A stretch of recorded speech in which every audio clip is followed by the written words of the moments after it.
Good evening. This is Robert SUNGENIS coming to you again on Facebook for October the 9th, 2019 for the Open Question Program set aside for you to have your questions and comments and anything else that is of concern to you answered by myself, yours truly, as I endeavor to answer your question from our Catholic faith, the Bible, our tradition, and anything else that will help.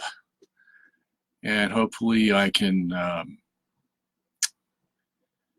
answer them in an erudite and concise fashion. Sometimes I'm not so concise, as was the case last night when I spent, I think, 55 minutes on one question. I don't know where the time went, but maybe it was two questions. At any rate, I will try again to minimize my answers so I can get to other questions that came up on the board.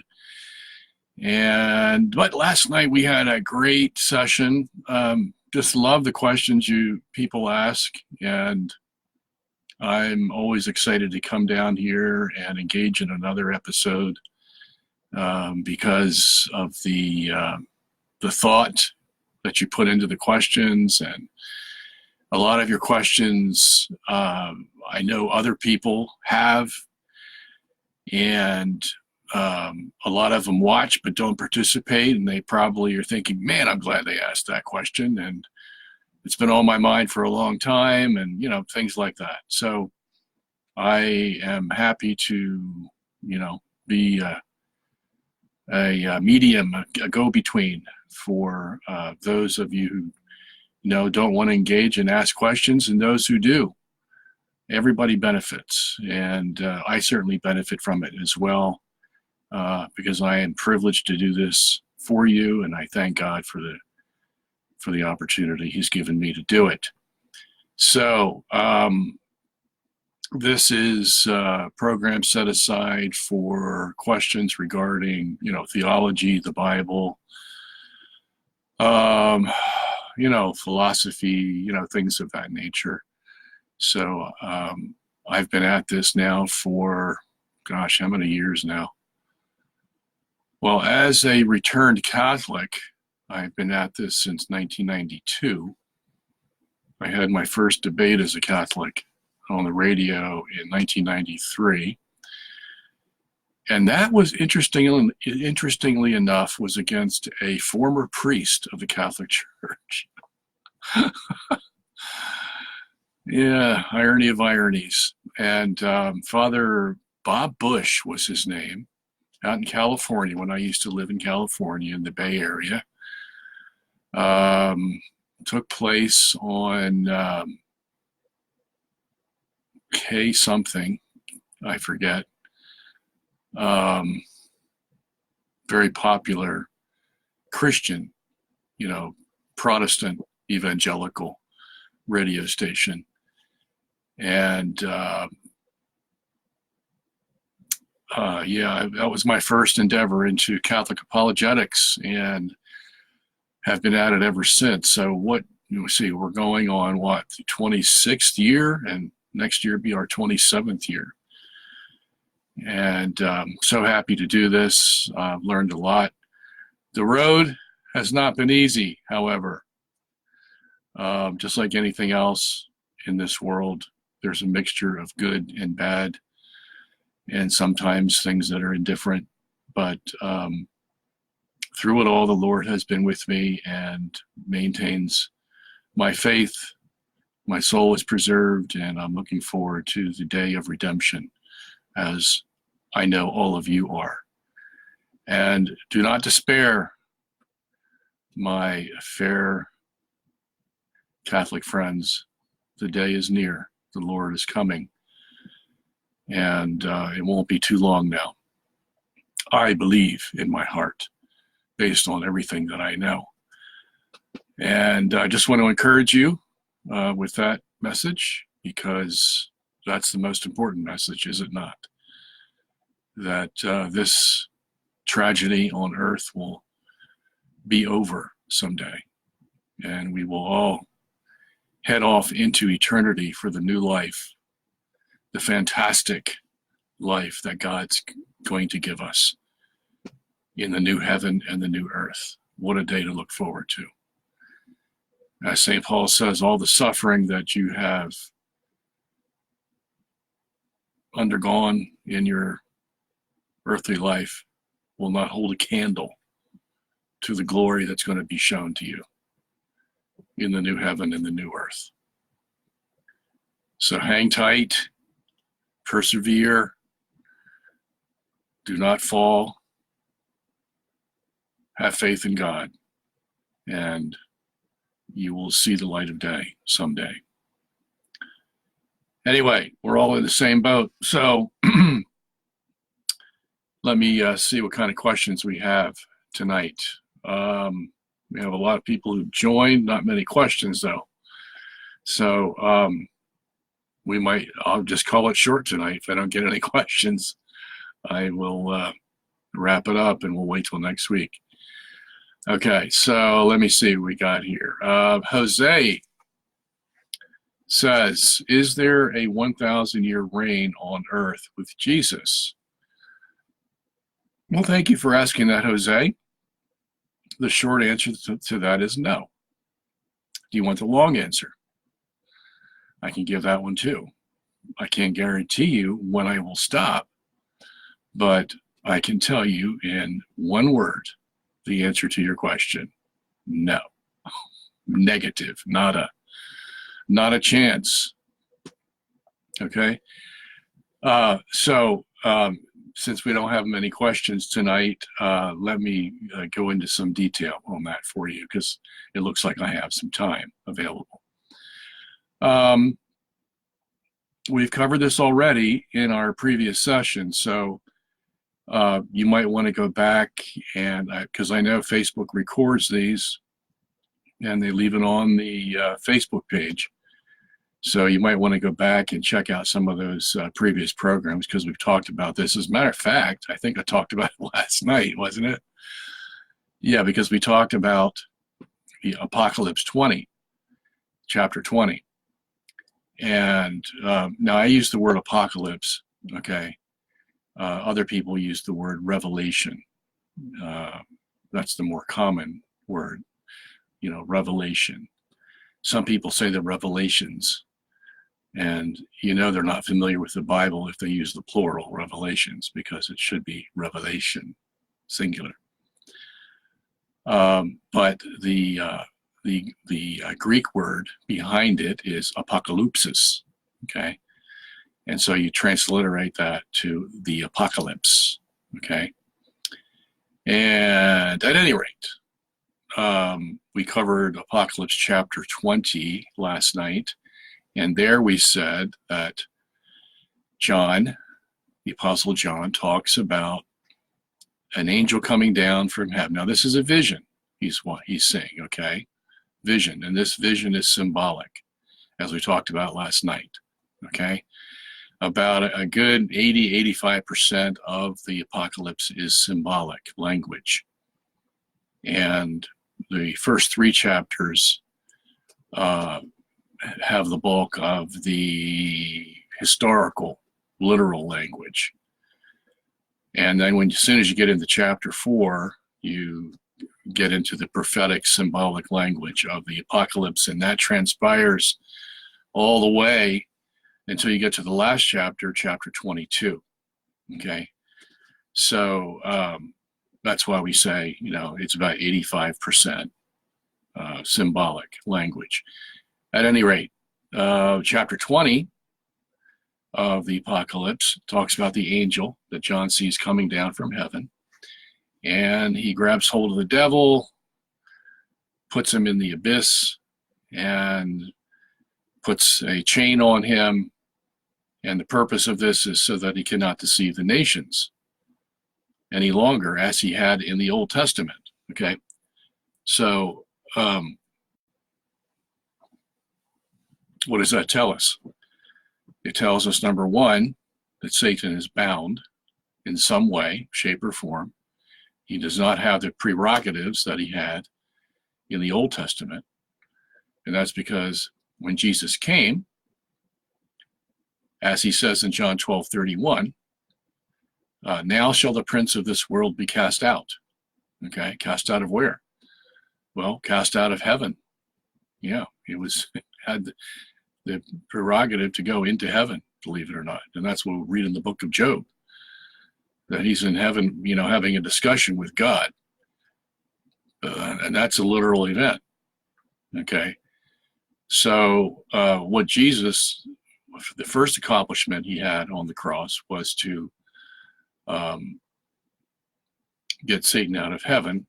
And that's why Apocalypse chapter 12 talks about the war in heaven between Michael and his angels and the devil and his angels. And the devil was defeated.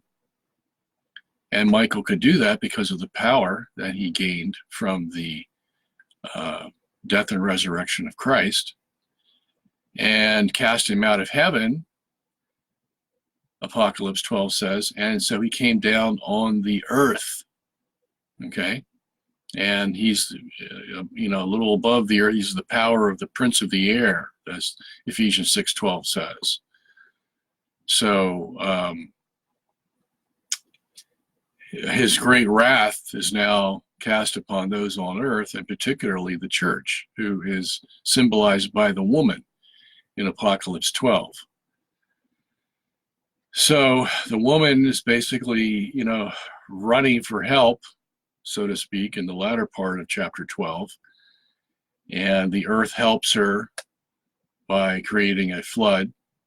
And that just basically is symbolic of the institutions on the earth that the church can use to help her. Okay, government she can use politics, she can use culture, she can use education, all kinds of things that the church can use that the earth produces to help her survive. Okay, that's basically what John is telling us there, that the earth helped the woman to escape the onslaught of the devil's flood, and that the flood is his flood of false gospels, his heresies, his immoralities that inundate the earth. Okay, and he hopes to swallow up all the members of the church by leading them into sin and having heresies ruin societies and things like that. That's his prerogative. And then, while we're here, let's just go on to the next chapter, chapter 13. And under chapter 12, the devil is called the dragon, okay, the great dragon. But since he's been defeated at the cross, and as we said in John 12:31, now shall the prince of this world be cast out, okay, and there's other passages that say the same thing, he goes under a different name, okay, now he's the beast. And the beast, as verse 5 says in chapter 13, it was as if his deadly wound was healed. Okay, where was the deadly wound? Well, that was given to the dragon by Michael and his angels. Okay, he was defeated. So it was like he was dead, and he wasn't going to rise again, so to speak. And then the angel, as we said in chapter 20, which is at the same time, okay, says that because Christ went to the cross, the devil was bound, cast into the abyss. Now remember, this is symbolic language, and a chain was set around him so that he couldn't have the same mobility that he had before. So in that sense, he's like crippled and, dead in the sense that he can't function the way he used to. But his deadly wound was healed. And now it comes in the form of the beast. Okay, so again, the beast is not a real beast. It's a symbolic representation of the work of the devil. Okay, and it looks like it's been healed since he got defeated at the cross because, maybe he put some extra effort into it and, decided, hey, I'm going to go for broke. And that's why he came after the church when he was cast down from heaven to earth. Okay, so this is an all or nothing game. as I've said before on these programs, this is not for the weak at heart. Okay. This is not a novel that you're reading, and hopefully it turns out, where Cinderella gets married in the end. This is and of course, we do know that Cinderella does get married in the end in the Bible, because the church gets married to Christ in Apocalypse 19. Okay, he comes back on the white horse for his bride, and she lives happily ever after. Okay, that is the scenario we're looking for. All right, but before then, the reality is this is a all or nothing game. This is for all the marbles, and the devil is going to do his darndest to grab as many souls as he can before bride and her members reach that time where Christ comes back to take his church as his bride. Okay, so as a matter of fact, that will spur him on all the more to get as many people as he can to fall away, so that the bride is not as radiant as she could have been, you see, with more members holding on and believing till the end. Okay, so very important. Now, so we won't go through any more chapter 13. There is the beast. He takes over basically from where the dragon left off. And then, there's the false prophet that comes along at around chapter 13, verse 10, and he has his whole bidding. So basically the beast is dealing with the politics of the world. The false prophet comes and deals with the theology of the world. And boy, what a 1-2 punch that is, huh? Politics and religion. It basically encompasses the whole world. And the beast and the false prophet are working steadily in that. I won't go into any more detail there. We'll go back to chapter 20. And in those first 3 verses, John says that the devil is cast into this abyss, and the chain is wrapped around him to curtail his activity for 1,000 years. Okay, so the question is, and as I said last night, the question is, well, when does that 1,000 years begin? And you have to know this in order to figure out how to interpret the rest of the apocalypse. That's the pivot point. That's like the center point. If you don't get that right, then every other interpretation you have about the apocalypse is going to be off kilter. It's basically going to be saying a falsehood, because you haven't figured out what the key is to the book itself, and that is, when does the 1,000 years begin and when does it end? Okay. As I said last night also, the Council of Ephesus has stated that Satan was bound at the cross. All right. And that's according to Apocalypse chapter 20, verses 1-3, is when the 1,000 years starts, when Satan is bound. So when was Satan bound? At the cross. Okay, we have that from one of our councils. The scripture is very clear on that. Okay, as I said last night, we have John 12:31, now shall the prince of this world be cast out. John 16:11 says about the same thing. Now shall the prince of this world be judged. Luke 10:18, just before Jesus is going to go to the cross, he says, I saw Satan as lightning falling from heaven. And that matches the language in chapter 12, verses 7, 8, 9, and 10 about Michael and his angels fighting against the dragon and his angels. Okay. It says the dragon fell from heaven, which is the same thing Jesus said in Luke 10:18. Okay. So you have that, and you have 2 Peter chapter 2, verse 4 that talks about the demons being judged at the cross. You have Jude verse 6. You have Colossians 2, verses 14 and 15. All kinds of passages basically talk about that. And even Jesus in Matthew 12, he talks about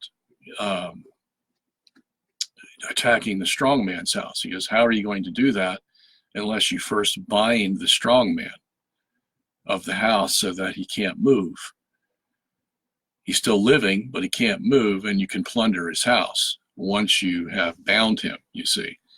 So, and Jesus is saying that, right before his mission to go to the cross. So we know how the New Testament basically is putting this all together. And St. Augustine was the one father who developed this more than any other, and it's probably the reason that the Council of Ephesus had used his hermeneutic of Apocalypse 20 and basically made it official Catholic doctrine that Satan was bound at the cross.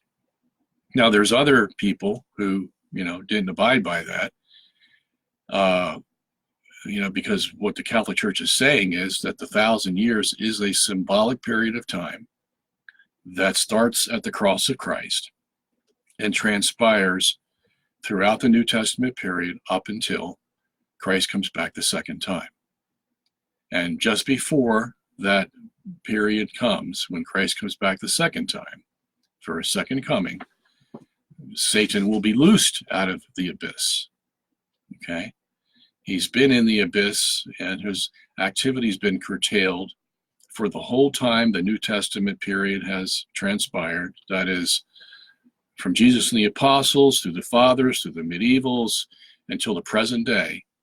We're in that 1,000-year period. Okay? Now, what does that tell you about the 1,000 years? It's a symbolic number. Why use 1,000? Well, because 10 in the Bible is usually, if it's symbolically used, it refers to the completeness of something, whatever is in view. Same thing with the number 100 or the number 1,000. Okay, adding zeros on it doesn't make much of a difference. It just intensifies the meaning is all it does. But the meaning is completeness. So the completeness of God's program, the completeness of the gospel preaching, the completeness of Christ's work on earth, whatever way you want to describe it, is what's transpiring in the 1,000-year period. Okay? And there are some people who didn't like Augustine's interpretation, who came, in the Protestant Reformation period in the 1500s, 1700s, 1800s, they realized that if that was true, if the 1,000 years began at the cross, well, the only church existing then was the Catholic Church. And since that's the case, then the Catholic Church is in the 1,000-year period, if it's a symbolic 1,000 years, and it doesn't leave any room for anybody else, you see. And so a lot of these Protestant denominations try to look for other ways to interpret the 1,000 years.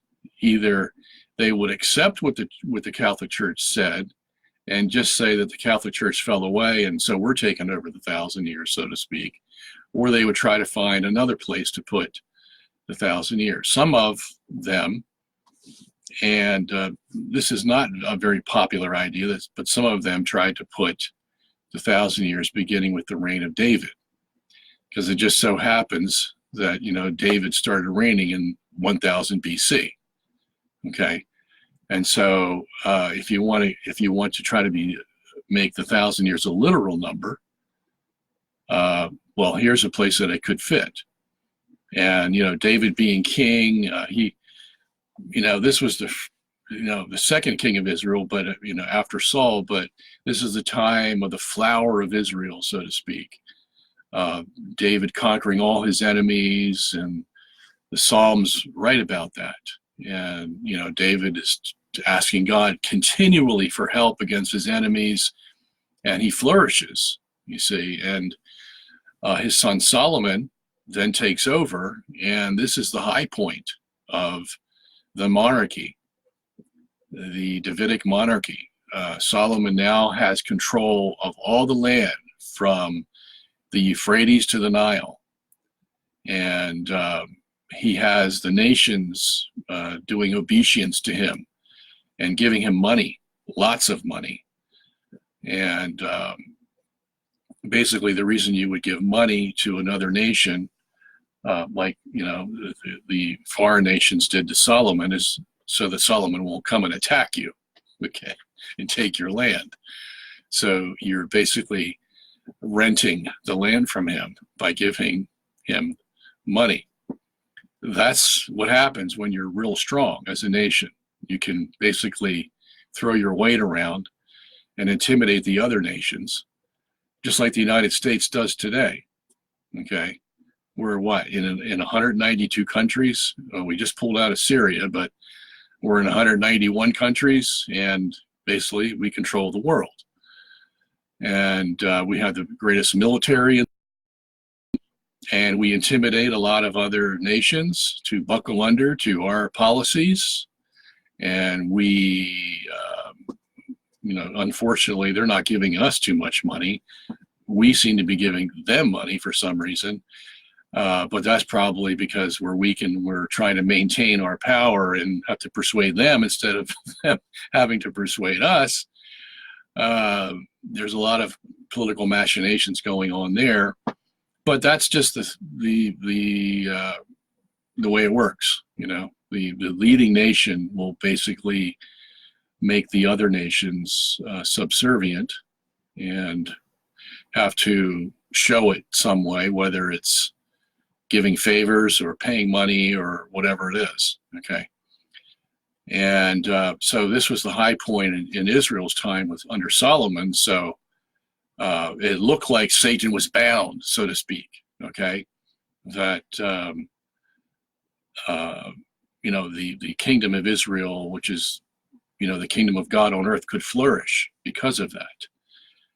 And so that's one idea. If you start at the 1,000 years at the time of David, then you could possibly fit it in there literally, and the time of Christ comes, and that's the end of the 1,000 years. Okay, and then you have the church age.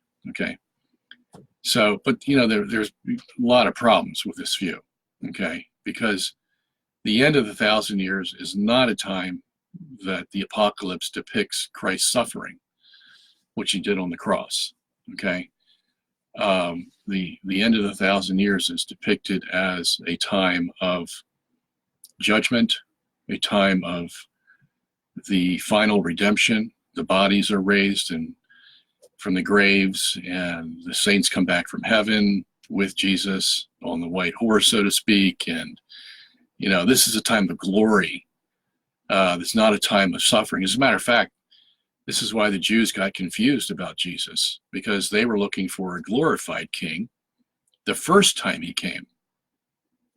And so since Jesus didn't fit that bill, basically he emptied himself, as Philippians chapter 2 says, of his divine majesty to become a man, to suffer for man's sins. So that was not the picture that the Jews were looking for. They wanted a glorified king. If you want to throw heaven in there, that's great. But they really wanted someone that was going to give them the majesty, the dominance that they had under Solomon. Okay, and that's when the Jews were in their flower, under Solomon, David and Solomon. But of course that wasn't going to play, because the Romans were in charge. As a matter of fact, God was going to use the Romans and the Jews to have Jesus crucified so that he could be our Savior. So it's anything but a glorified king. So that's a problem, not only for the Jews, but that's a problem for those who wish to put the 1,000 years starting back in the reign of David. Okay, it's just not going to fit. All right. And here's the big one. Okay, the other solution to the 1,000 years is to put it in the future. Okay, after the second coming. It's just like anything else in life. You got 57 varieties of everything. Okay, same with eschatology and theology. You look hard enough and you'll find someone who believes something you just dreamed up. It's already been thought about before. Okay, and the same thing with 1,000 years. Whatever possibility could be true, could be plausible, let's say, not true, it will be advanced by someone somewhere in history somewhere. And so this view, now it's interesting though that this view of putting 1,000 years in the future started with the church fathers of the Catholic Church. Okay, so yeah, that's sort of an embarrassment on our patristic legacy, but nevertheless, it's true. Okay, we had early fathers such as Irenaeus, great early father, Justin Martyr, another one, great father. Papias didn't write much. We don't have too many of his writings, but he was, considered one of the great early fathers. Tertullian, we don't have Saint Tertullian, but we do have Tertullian, the good theologian. He did say some good things. We have Lactantius, also said some good things. And these are all early fathers, okay, before the 3rd century. So the embarrassing part is, if we're saying that the fathers basically uphold and preserve what was taught by the apostles, and that those fathers closest to the apostles have the greater chance of having what the apostles taught. Well, here's a group of fathers that said that the 1,000 years began in the future, or will begin in the future. Okay, and so they're saying that it's going to begin at the second coming of Christ, and so there will be a 1,000-year literal 1,000-year period from the second coming of Christ to the end of time. And at that end of time, then there will come a new heaven and a new earth. Okay. So, wow. That's a lot different than what we're taught by St. Augustine. Okay. So the question is, first of all, where's this idea coming from? Because the fathers talked about it briefly. It's not like they went into, heavy exegesis of Apocalypse 20 or any of the other parts of Scripture, Daniel, Zechariah, that are all prophetic. It was sort of like an idea that was floating around, and it looked like these fathers attached onto it and tried to find some defending verses for it, but not all that much effort was put into it. Nevertheless, that was the prevailing view of these fathers. Now, we do have a germ, and I forget the guy who did that. Who was that? There was one father who had said, no, there is not 1,000 years in the future, that is after the second coming of Christ. And I just forget his name. Maybe it'll come to me. At any rate, so there was some, not very much, some opposition to this idea that the 1,000 years of Apocalypse 20 was going to start after the second coming. All right, so we do have a germ of it that was later picked up by St. Augustine, and he wrote profusely on this subject. Okay, and went through every verse of Apocalypse 20 and many of the other passages in the Apocalypse, and including some of the Old Testament prophets. Okay, quite a prolific writer and a good exegete and theologian of it. Not that he was perfect by any stretch of the imagination. Augustine had his limitations, as every man should know of himself. What are my limitations? And but by and large, probably the greatest theologian of the first millennium. So at any rate, these fathers of the early period of the church, Justin Martyr, Irenaeus, Papias, Tertullian, Lactantius, were saying this, but the major part, or the major source of where they were getting this idea was some of the apocryphal and pseudepigraphal literature that was being passed around during those days. Okay, now you have to understand, those days were not like our days in which you go to your shelf and you pull down the Bible and you see 73 books in the Bible, at least in the Catholic version of it. And that's another problem in itself. You know, the Protestant version has 66 books, Old and New Testament. Okay, so we can't even get our, you know, the most of the world can't even get the Bible straight. What's in the Bible? Okay, well, that's another problem. But you know, even the fact that I can go to my shelf right here, right behind my thumb over there, I have about 30 different Bibles, okay, that I can pull off the shelf, read them, and put it back up there, and then go back the next day, and it's there. It's the whole Bible, the whole revelation of God, okay? Well, in the early days of the church, you know, they were just getting these things together. They you know, they had a general idea of what the Bible might be. Okay, as Paul wrote his letters, for example, and John wrote the Apocalypse in 95 AD. Okay, but you know, you couldn't pull a Bible off a shelf and start reading it for yourself. There was no such thing.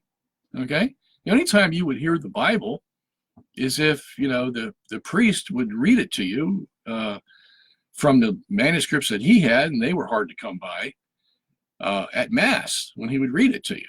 And that's all you would know about the Bible. And, you know, there were no Greek exegetes and things like that, except for the later fathers, you know, the Eastern fathers. Some of them were good at it. Some of them weren't so good. But, you know, so they were few and far between, and communication between everyone, even, you know, from the 3rd and 4th, 5th century was hard.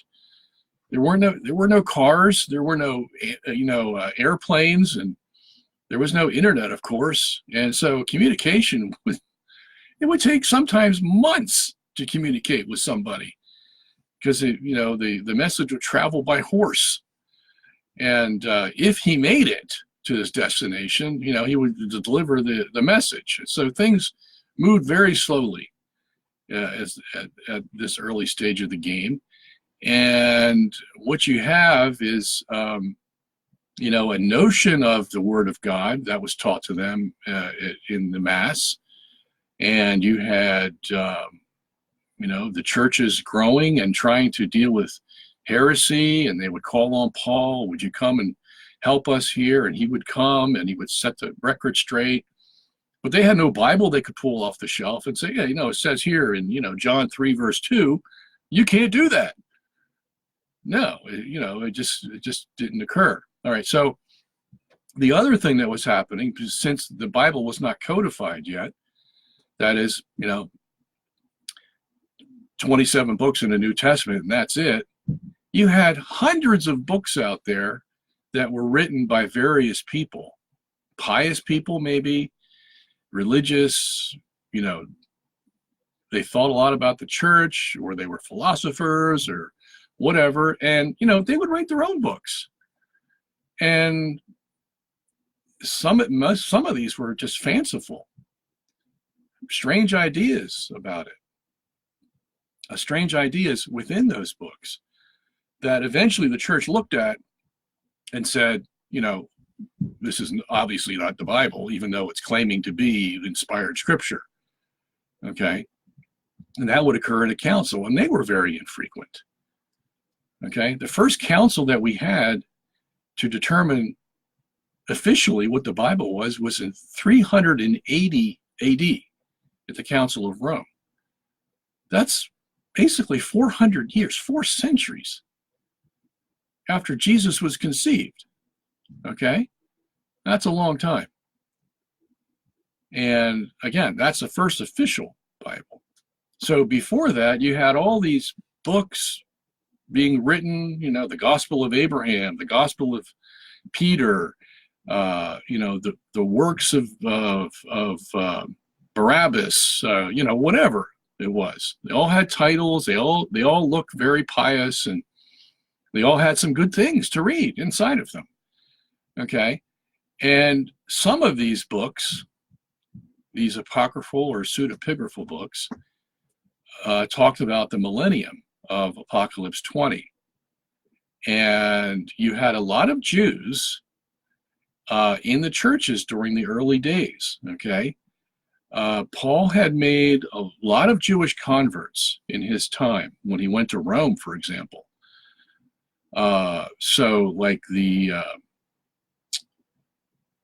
epistles to the Romans, Philippians, Colossians, Ephesians, you're dealing with like half Gentile, half Jewish churches in the first centuries of the church, until the Jews finally died out after 1 or 2 generations, because Jerusalem had been destroyed and the Jews were dispersed. And some of the Jews stayed, some of them went.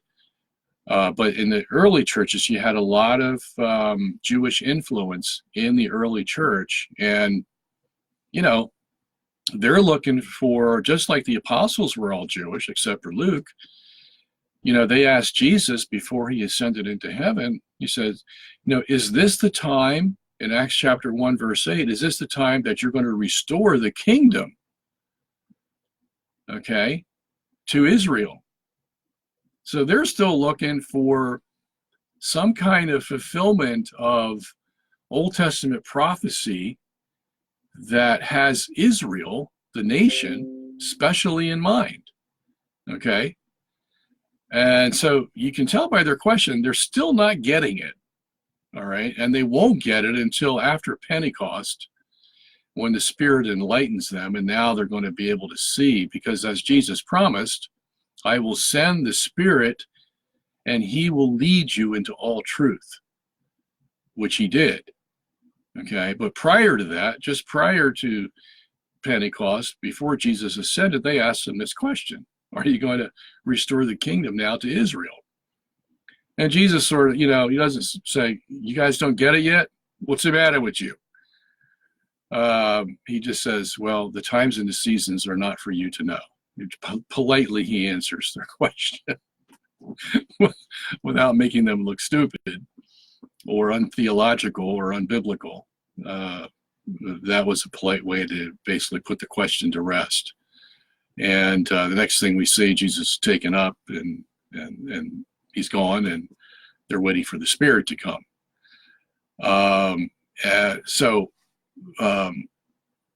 What I'm trying to say is that there's this Jewish mentality that's still alive in the first century that's looking for some fulfillment, literal fulfillment, to these prophecies in Isaiah, Jeremiah, Hosea about the restoration of Israel.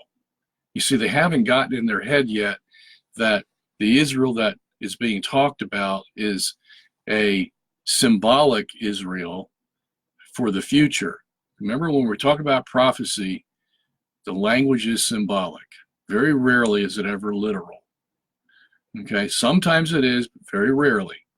So it's all symbolic. So when he starts talking about the restoration of Israel and Judah in Ezekiel 36 or 37, you know, or Isaiah 52 or Jeremiah 31, these are the famous passages.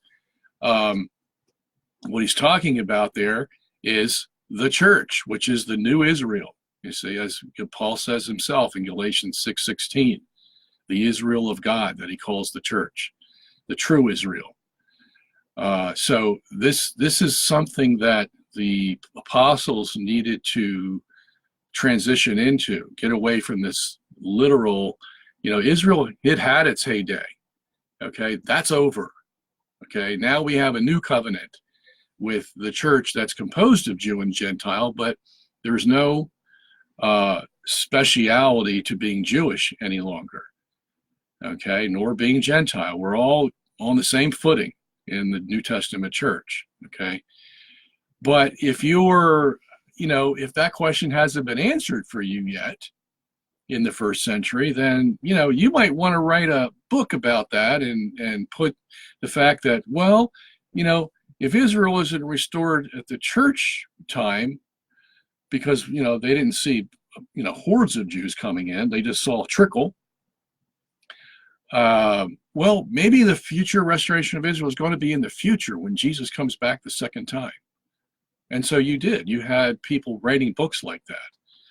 And I named 5 of them in my little commentary. And they're, spot on, basically. Christ is going to come back to save the Jews in the future for 1,000 years. Okay. So, you're Irenaeus, you're Papias, you're Justin Martyr, and you get hold of these books and you see them. All right. And you might be saying, well, maybe that's possible. Even though Justin Martyr wrote the dialogue with Trypho, who was a Jew, and was countering all his Jewish ideas, the one that was eschatological somehow stuck in him, and he started promoting this idea. All right, so that's where that whole idea came from. There was a lot of apocryphal, pseudepigraphal literature that was available during that time that these early fathers probably got a hold of somehow, and started writing those ideas. Okay, so it's not so embarrassing in the sense that for us Catholics who basically say that a patristic consensus is very, very important for our understanding of doctrine. Okay,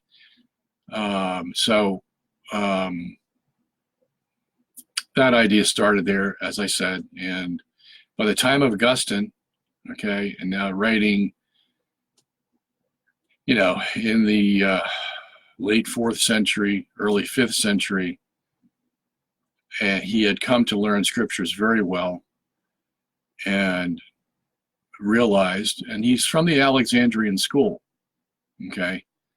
The Alexandrian school is steeped in understanding scripture in 2 ways, literally and allegorically, okay? Whereas the Eastern Fathers, the Antiochian Fathers, were basically literalists to a fault, okay?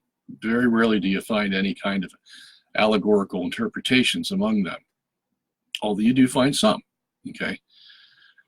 But with that kind of hermeneutical mentality in Augustine's whole repertoire, you could see him looking at Apocalypse 20 and saying to himself, come on, this is not literal language here, okay? And neither is the rest of the Apocalypse, except perhaps the first 3 chapters. So it's useless to try to interpret this literally. It's not like John was writing his gospel, okay? This is a whole different genre here. This is apocalyptic literature. We know from the Old Testament, Augustine said, that all this language is symbolic. I mean, he uses bears and leopards and, men of clay and all kinds of symbolic language Daniel uses to portray his message, all right? So we know that that was the precedent for us. So when John's writing his Apocalypse, and he uses language very similar to that, of bears and leopards and lions and dragons and, beasts and all kinds of things like that, frogs, Apocalypse 16, it's just amazing, the symbolic languages. So when you're coming to Apocalypse 20 and you read about Satan being bound and a chain being put on him, come on, he's a spirit being. You don't put chains around spirit beings, okay? You don't send them to the abyss either, all right? The fact is, Satan is on earth, and he's also in the principalities and powers of the air, okay? Doesn't have a chain on him, and he's not in some pit right now. He's active. Not as active as he was before, but he's active, okay? And so are the demons, all right? So again, that's all symbolic language. In other words, John is saying it's as if he was in a bottomless pit. If you're trying to measure what kind of power he has today as opposed to what it was in the Old Testament, okay?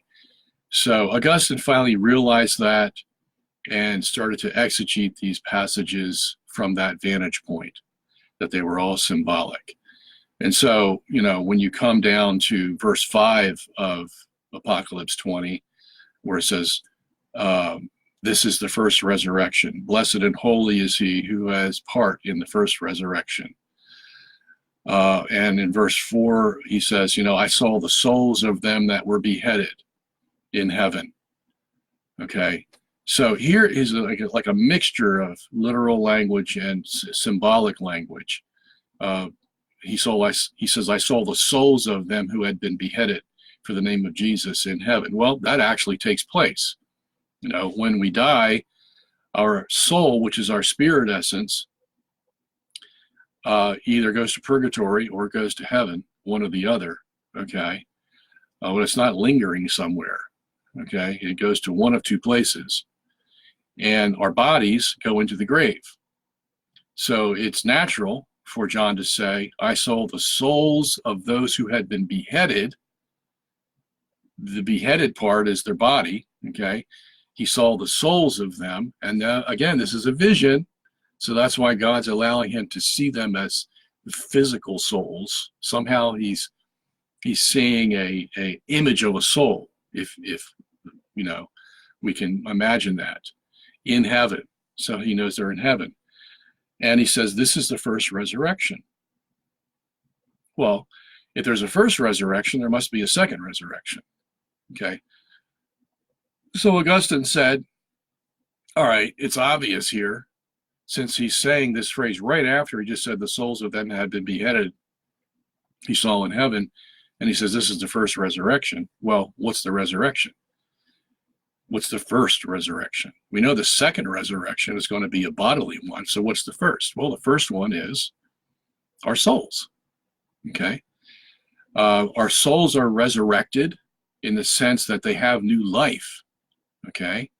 This is Catholic teaching. Baptism is the sacrament that gives our soul new life.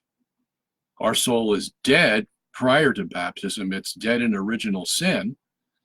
And then it's given new life. And Thomas Aquinas said to us that baptism changes the quality of the soul, So it becomes a new soul, so to speak, renovated, if you want to put it that way. All right. So that's a new part of our being.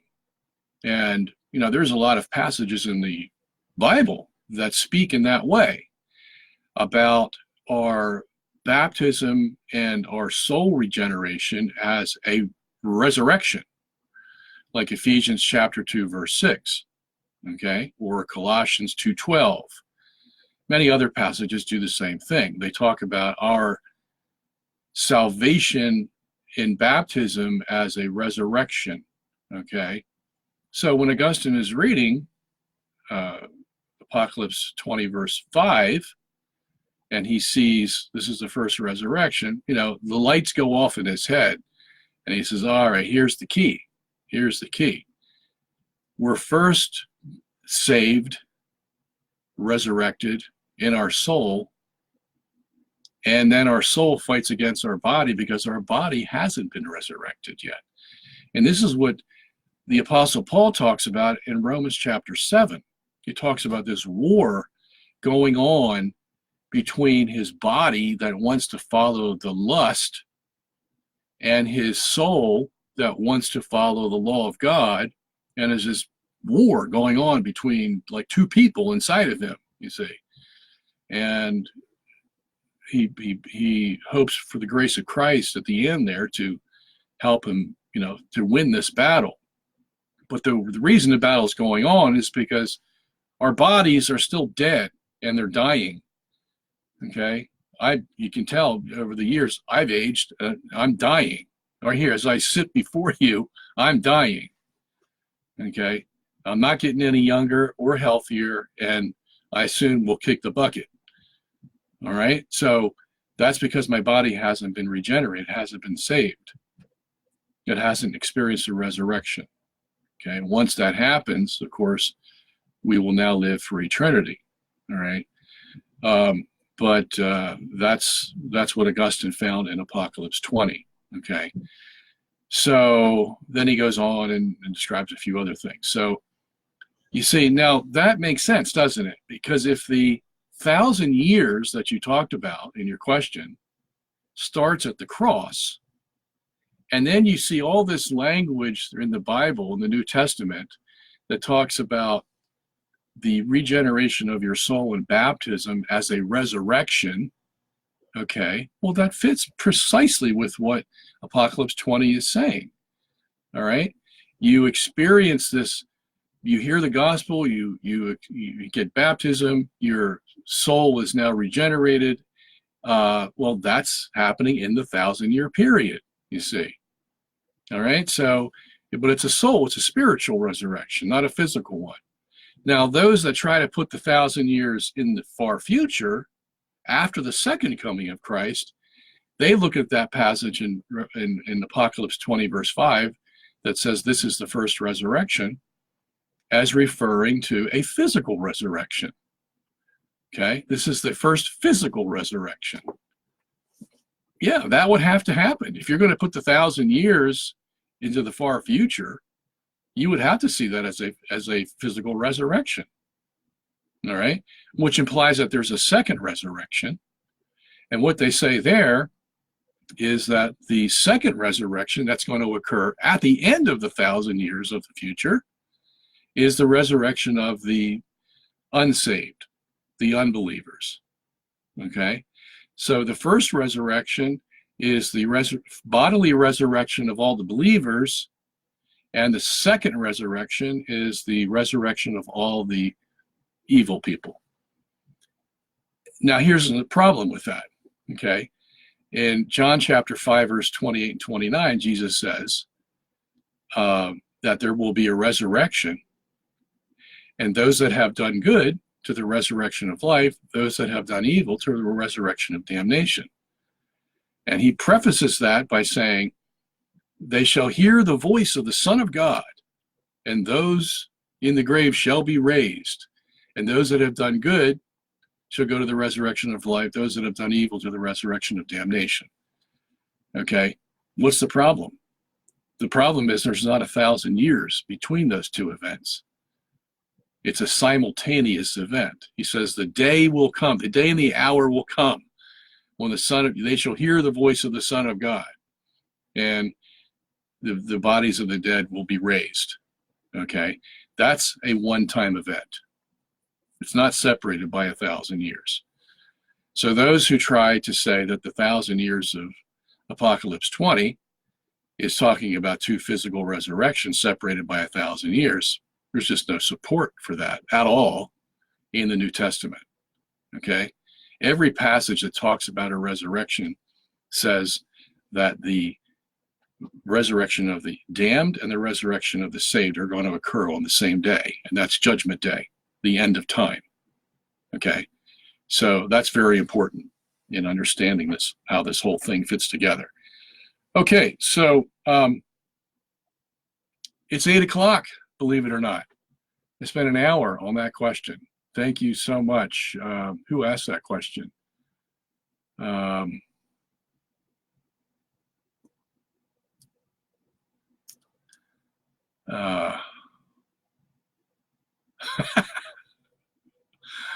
Lawrence says, debate Jerry, yay or nay. Lawrence, I already answered this question for you. Why do you keep bugging me about it? I've already told you that I was open to it, and I told Jerry what my answers were going to be before we had our debate. This was several years ago. All right. I said, look, Jerry, I'm going to tell you what I'm going to debate. I'll give you my answers before I debate you. And that is, you have no authority to say that the Pope is not the Pope. You can think it all you want, but you have no authority to make a proclamation to everyone else that, you know, Pope Francis is not the Pope. Okay? That's where the whole issue lies. And until he comes up with an answer for that, then there's really no reason to debate the issue. We'll just go around in circles. Okay, so I hope that settles the issue for you.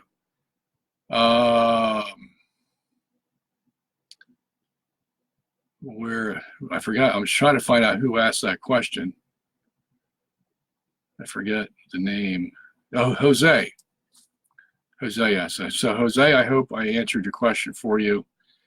All right, Victor, I'll go a few more minutes here. Victor says, I sent the Krause's video about speeds faster than light to your personal profile by PM. Okay.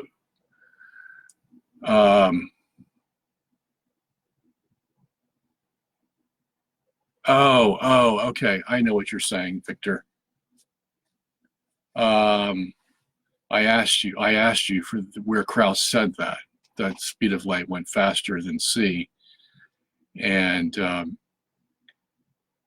like to my personal profile by PM. I don't know what that refers to. So could you send it to my email address? That's very simple for me. SUNGENIS, it's my last name, at AOL.com. Can you send it there for me?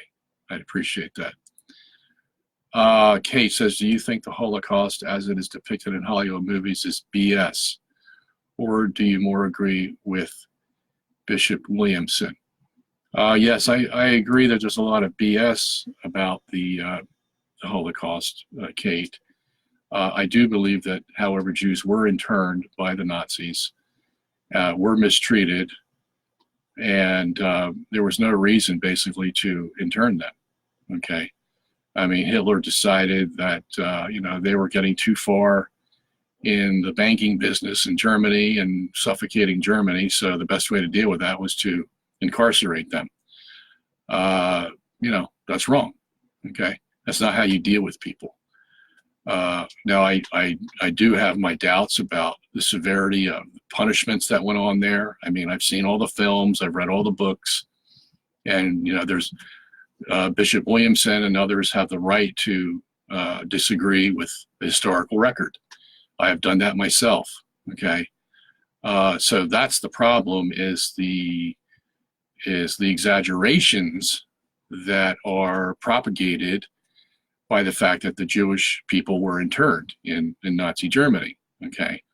Whether that's going to be sorted out to any definitive degree in the future, who knows? We have both sides of the story. What will come from that, I don't know. Okay, so Hiroshi says, as far as I know, chapter 20 is the bread and butter of the Seventh-day Adventists. They have their own brand of sketchy Bible coding and apocalyptic gematria. Of course they do. Yeah, that's one group of people you want to stay away from, okay? There's a lot of strange things that go on there. Of course, they might be a little bit better than the Mormons and the Jehovah's Witnesses, however. But yeah, they really think that they're Bible experts, these Seventh-day Adventists. But they haven't even gotten the Old Covenant right. They haven't figured out that the Old Covenant is revoked, and therefore the seventh-day Sabbath law is gone, revoked, set aside because of that. Okay, they haven't figured that out yet. So whatever they're trying to say about the apocalyptic literature, I would look at everything with a grain of salt, maybe the whole salt cellar in their case.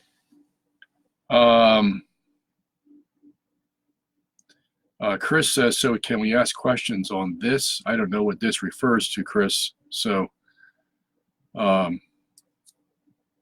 come back and tell me what you meant. Bob Holmes says, good evening, Robert. When we cooperate with God's grace, is our cooperation itself a gift of grace? I hope this makes sense. I am trying to better understand grace and free will. Not able to listen to your answer now, but will later. Okay. Is our cooperation itself a gift of grace? Well, all we can say, Bob, is that God gives us the actual grace we need to use our free will. Where the dividing line is between grace and free will, no one has ever really answered, okay? There's been theologians who have tried, all right? It's just one of those things where you can just cut it so fine and then it just won't be cut anymore, Okay. This is one of those questions. You can make it as thin as possible between God's grace and man's free will. But, where I don't know how else to describe it, what other analogy to use, but you can just, it's already hair thin. And can you cut a hair and split it down the middle and then split it again? Well, you reach the law of diminishing proportions, as they say. So we may never get to that point where we understand exactly how those two coincide, okay? What we do know is that we have the ability to use our free will from God's grace, okay? So we disagree with Lutherans, the Calvinists in that regard, because they say that man is dead so that he cannot respond of his own free will. Luther wrote a book called The Bondage of the Will. And he wrote that in 1525. That was the book and the whole concept that got him excommunicated from the church. It wasn't indulgences. As a matter of fact, Luther held on to indulgences and purgatory until like 1530, until he finally got rid of them. But the big thing that got him in trouble with the church was this bondage of the will idea, where men had no free will after Adam sinned. Okay, that's a whole Lutheran Calvinistic theology right there in a nutshell. And then so God has to come in and basically, without man making a choice, God makes the choice for him. Okay, Catholic Church said no right from the beginning. They have a whole pedigree in their theology that says the same thing, that man had a free will after Adam sinned to decide for God. But they made the careful distinction, however, that free will was not from him. Okay, in that sense, it was a gift, but he used that free will because it was prompted by God's grace, by God's actual grace, as opposed to the Pelagians, okay, who said that it wasn't God's grace. It was the man himself that was making the decision. And then you get into the semi-Pelagian area where the semi-Pelagians recognize the error of the Pelagians, to say that God's grace wasn't involved. And so to semi-Pelagians, God's grace was involved, but there was still this, little area there where God couldn't touch. And that was all under man's jurisdiction, okay? And the church condemned that idea too, okay? But that's about where it stopped. No one after that has really dealt with this issue to answer, at what point does God's grace sort of let the free will take over? And, where's the breaking point? Where's the tipping point? Okay? No one has really answered that question. All right?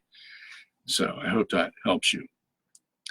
Adam says, was Archbishop Lefevre wrong to consecrate the 4 bishops without papal approval? Of course he was wrong. Okay? Because you can't do anything against what the Pope says. All right, unless, as he may argue, it was under grave necessity. Okay, now that has to be adjudicated, whether there was grave necessity. To him, there was, and maybe he was right. And, Pope Benedict, I think, thought he was right, because that there was an absolute necessity or grave necessity, because he, took away the excommunication of Archbishop Lefevre. So, but you see how the different ideas come about. John Paul II certainly didn't think the way Benedict's thinking or thought just a few years ago when he rescinded the excommunications. John Paul II thought that, this was a deliberate and obstinate refusal to obey the Pope. Okay. And in that sense, it was. All right. And at that time, there was no other judgment given.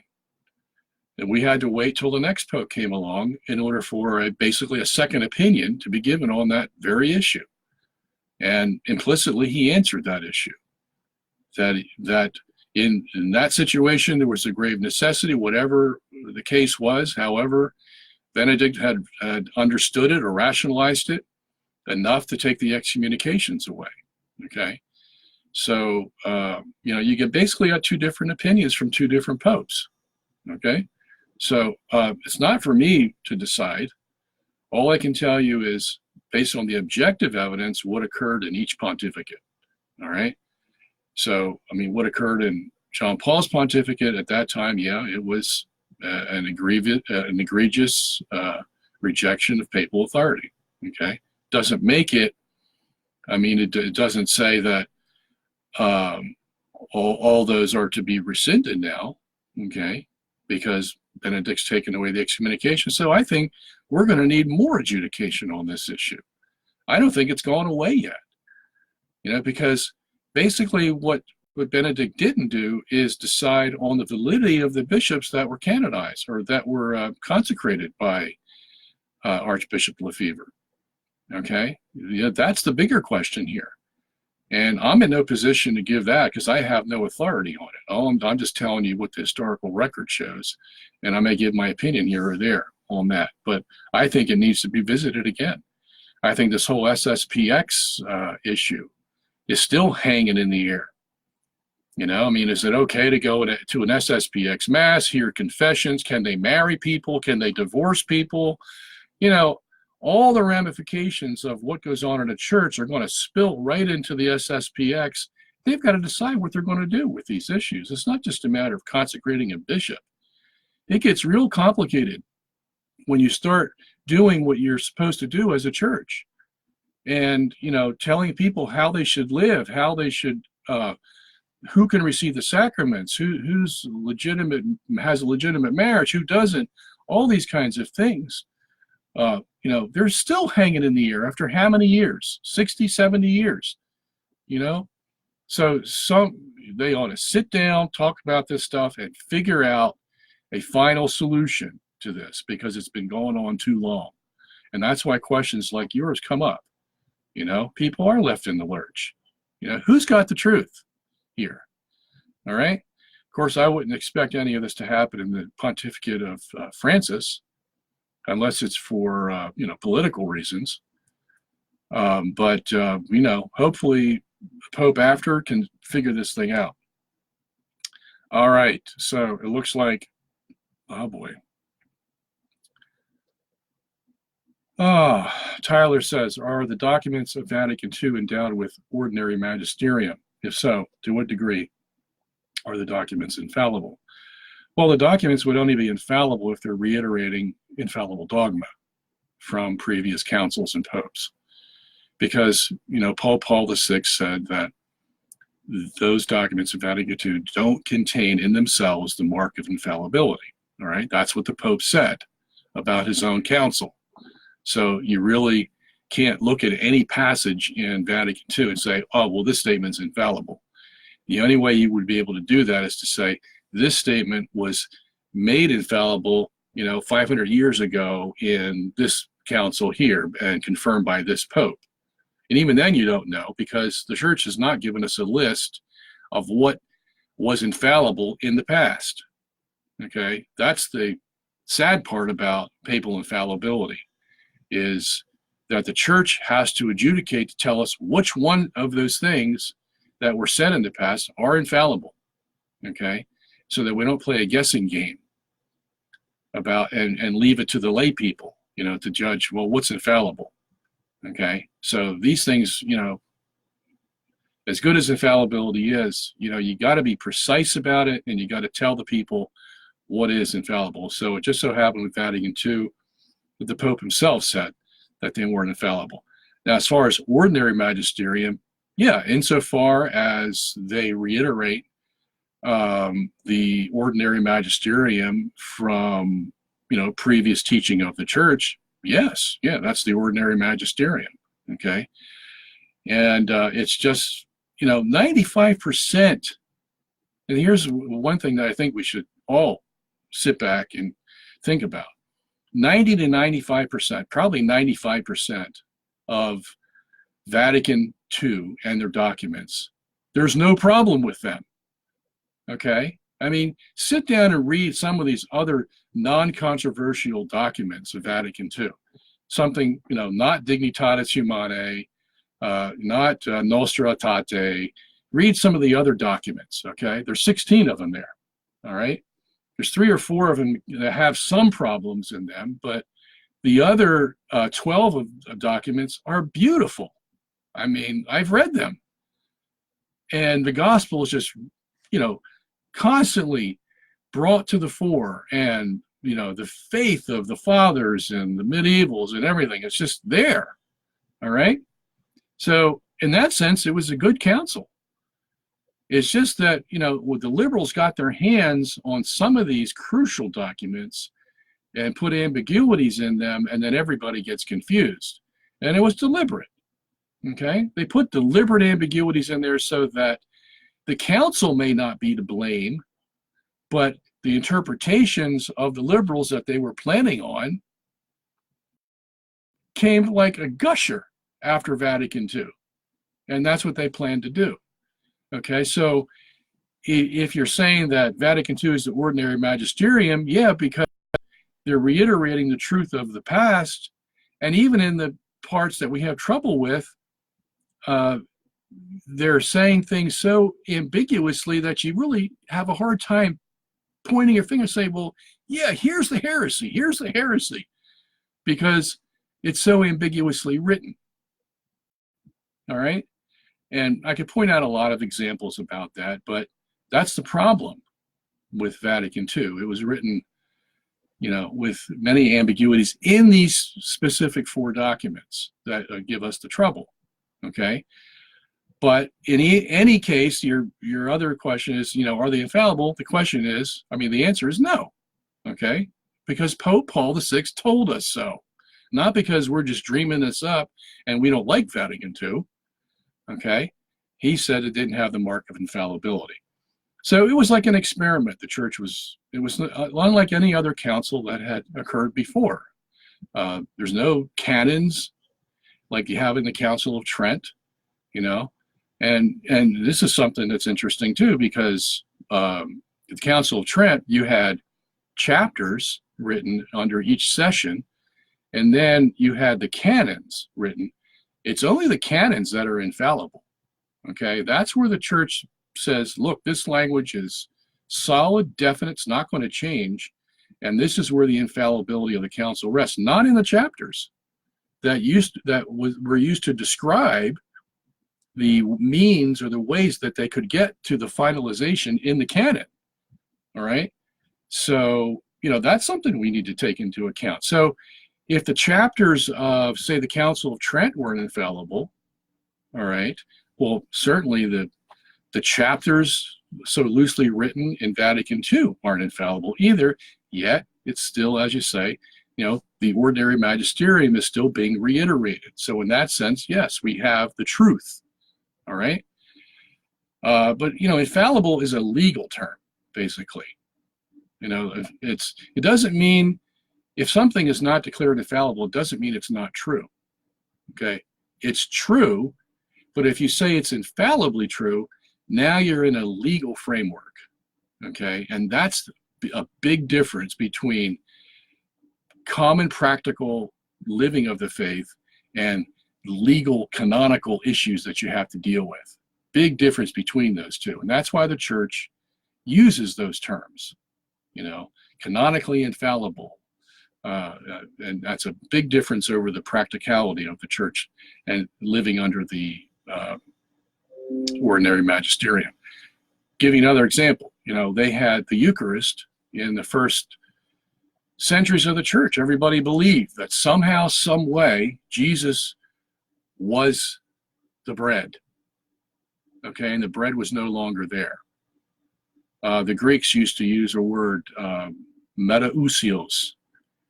Meta is a very intensive prefix. Ousios means substance. So meta is like a dramatic change in substance. That's what they believed. Okay, and they used a lot of other words. The Greeks had about probably almost a dozen different words that they would use to describe the Eucharist. Okay, the Latins had about 3, but they knew something was going on. All right, and everybody believed in this doctrine. Okay, everybody knew that when they received that host or that whatever it was, that it was their Lord, the second person of the Trinity. Okay, and the church went on for centuries, believing this until someone came along and said, you know what, is this really true? It's kind of weird, eating this piece of bread and saying it's God. Well, his name was Berengarius, came along in about the 11th century. Okay, so for 1,000 years, the church was going on believing in all practicality and all normal faith. This is what the church taught. This is what I believe. You see, as Augustine said, I wouldn't believe it unless the church told me so. All right, because the Holy Spirit's working through the church. So in all practical belief, everybody's following this, but it wasn't infallible. It wasn't infallible. No pope or council had made it infallible. They had made suggestions that it was high on the doctrine list, but not infallible yet. That didn't occur until 1215 at the Lateran Council. And why? Well, because Berengarius and his crowd of followers who were all saying the same thing, and you can find this in my book, Not by Bread Alone. I go through the whole history. That was the first time we had any real, confrontation about the Eucharist and what it meant and how it got to where it is. And so once the church sees a confrontation, a conflict, and she knows it's going to harm her believers if this thing is not adjudicated and straightened out, she will form a council and she will straighten it out some way, in some shape or form. She will figure it out. And that's what she did. Okay. And, that's where the whole transubstantiation idea came along, and the canons of Lateran said what you could say, what you couldn't say about the Eucharist. So then it was made infallible. Okay. And so from that time forth, no one could argue against it if you wanted to be a Catholic. Okay. Prior to that, you could argue against it, as Berengarius did. Okay. But the interesting thing is the church was living that faith of the Eucharist for 1,000 years before it ever became an issue with somebody. Okay. So, that's what I'm doing to compare to Vatican II. Now, I also have a lecture out about Vatican II, where I said, did God allow the ambiguities of Vatican II? I remember last night we talked about God who's not neutral when it comes to men who sin and try to disrupt his church. And I give an example of how God used ambiguities himself, or allowed them to come into the congregation because the people's hearts were hardened. And one of them is the divorce issue. Okay. We'll find in Deuteronomy 24 that Moses gives the right for Israelite men to divorce their wives. He has to just give her a bill of divorcement, send her out of his house, and the marriage is dissolved. And but the only stipulation is he can't get remarried unless there's certain things fulfilled. Okay, so and the woman can't get remarried either because she's defiled. So there, that was the only law that was given then. But the point is, when Jesus is confronted by the Pharisees and he asks them, why did Moses give the bill of divorcement then if you say there's no divorce? Because Jesus says, look, from the beginning it was not so. God made male and female, the two shall become one flesh, they will separate from mother and father, blah, blah, blah. That was the law from the beginning, and that's what God really wants you to follow. If you really want to be close to God, that's the law you want to follow. And so, the Pharisees always trying to trip Jesus up said, well, Jesus, why did Moses allow us to divorce them? And they thought they had him pinned to the wall. Until Jesus says, well, that law was given for the hardness of your heart, you see. In other words, that law was given because you were sinful and God wanted you to go follow your sinful ways because you had rejected him. That's basically what Jesus is saying. So in other words, yeah, go ahead and divorce. You watch how it destroys your society. You think it's a solution to your problems? No. It's going to be the worst thing that happened to your society. And you'll see it fall apart, just like our society today is falling apart because of divorce and adultery and all those things. Okay. So in order to accomplish this, the divorce law that Moses wrote said you can divorce your wives for, and I'm going to give you some Hebrew here, the way it's pronounced in Hebrew, for an ervat dabar. Okay, for an ervat dabar. And so if you're like scratching it, well, what does ervat dabar mean? Because it's a special construct form in Hebrew, and it's never used at all in the Old Testament except for the passage, the chapter right before Deuteronomy 24. In Deuteronomy 23, verse 14, that's the only time that ervat dabar is used in the Old Testament. It just happens to come in the chapter right before Deuteronomy 24. So you get a good definition of what ervat dabar is, but it's still not clear. And in Deuteronomy 23:14, God says, if you have to defecate, he's talking about people living in the camp now. If you have to defecate, you go outside the camp, because the camp had a certain boundary. Go outside the camp, you dig a hole, and you do your duty in the hole, and then you cover it up. Okay, then you can come back into the camp. And so in other words, he says, and God says, and why am I commanding this? Because I don't want to see an ervat dabar in the camp, because the Lord your God is holy. Okay? In other words, colloquially speaking, he's saying, I don't want to see any crap in the camp because I walk through the camp. I just love the Hebrew. It's amazing.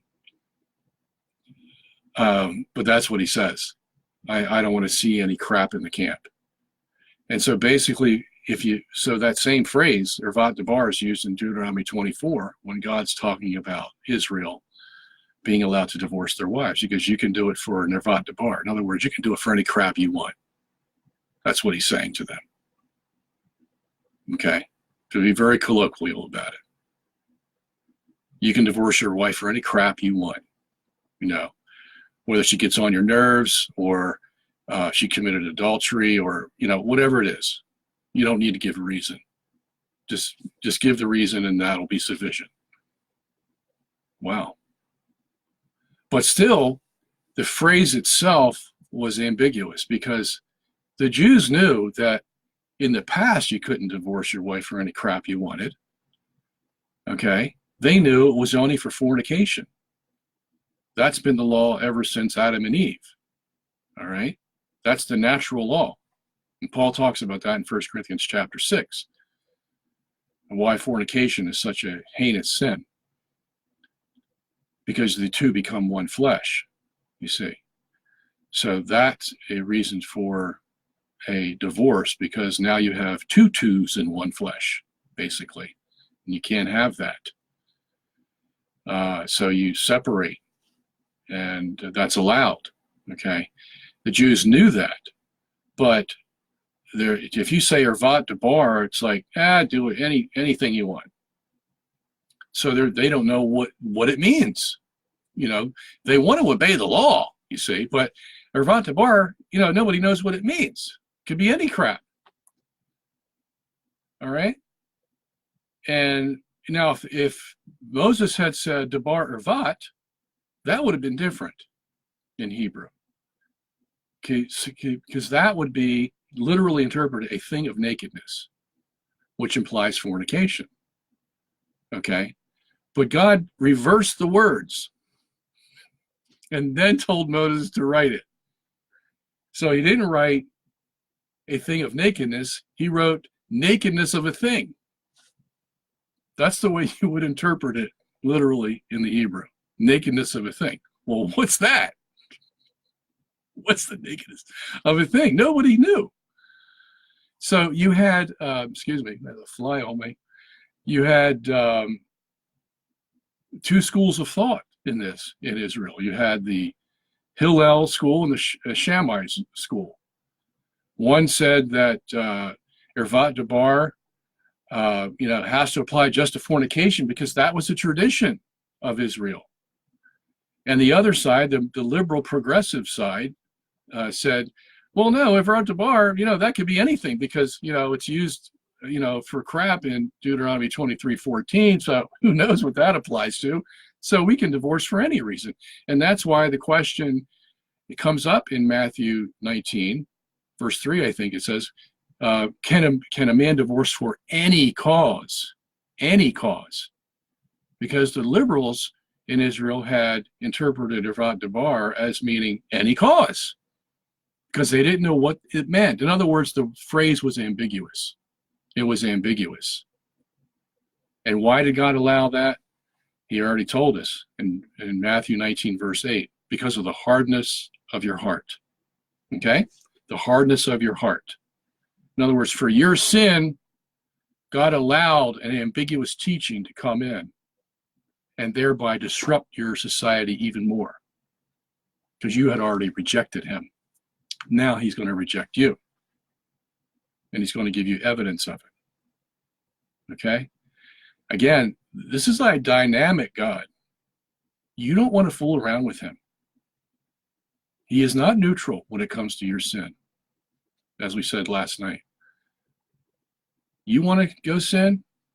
Fine, God says. Go ahead, have a good time. Okay? You don't want to repent and come back to me? Well, then I'll lead you further into your sin until it eventually eats you alive. Okay? So when we talk about ambiguities in Vatican II,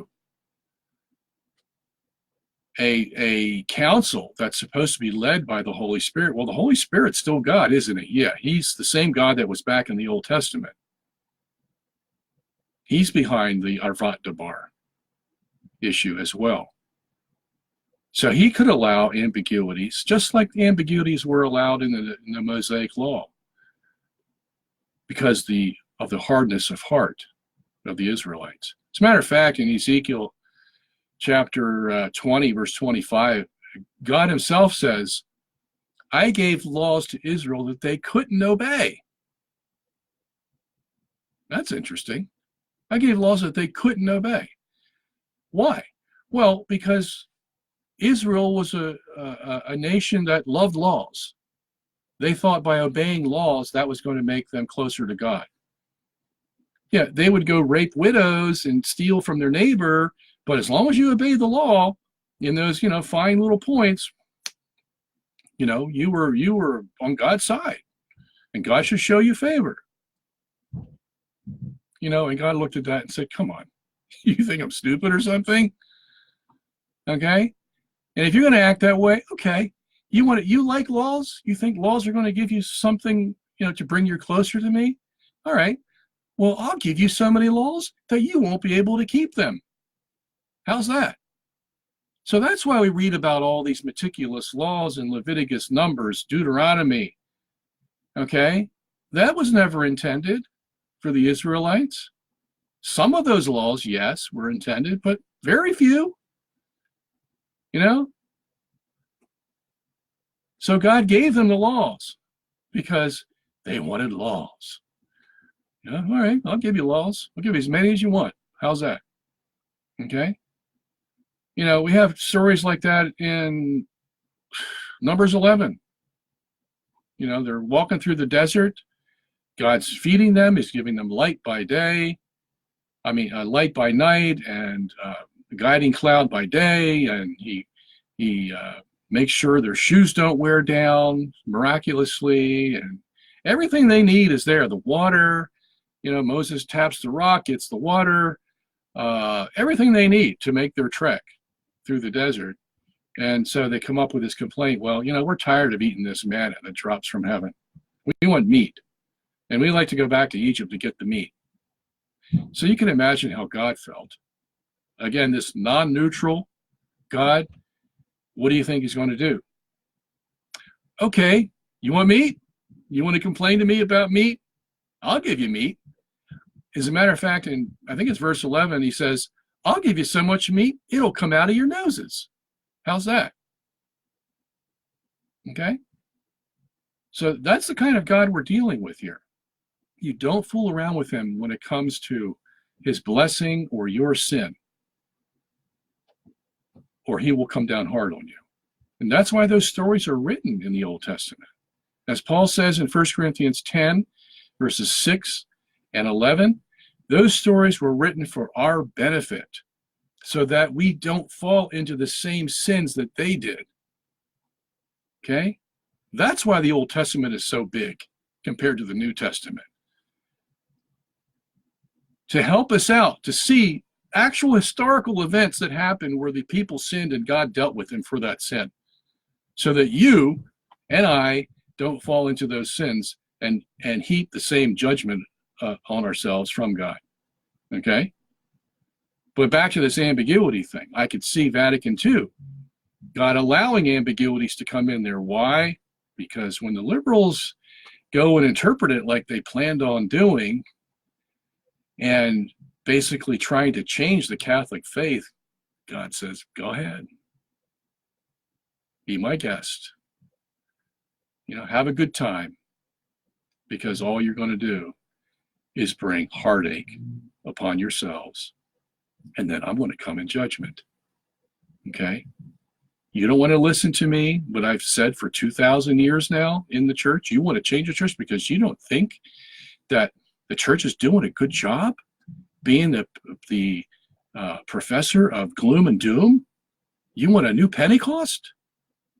You don't think that the church is the light on the hill that should tell all the nations that they're sinning and that they're doomed for God's judgment if they don't repent? You don't want to do that anymore?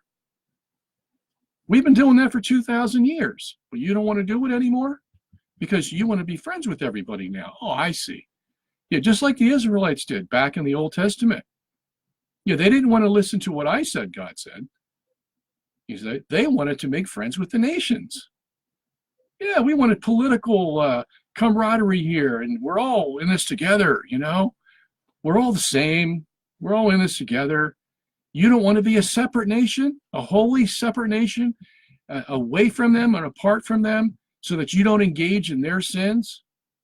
No, you want to get together and, let's drink a few beers and exchange war stories, and we can all commiserate with one another about how hard life is.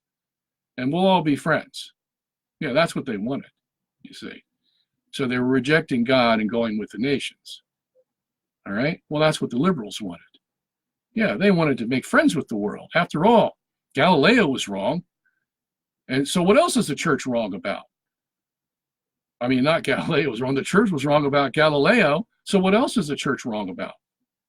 Well, we have a whole list of things that the church is wrong about. The role of women, homosexuality, divorce and remarriage, whether women can be priests, all this stuff. We have a bucket list of things that we'd like to change that would make the church better, you see. And it's not. And all those things that they want to change come from interpreting those ambiguities in Vatican II. You see, one stems to the other, and so on and so on. That's what we have. Okay?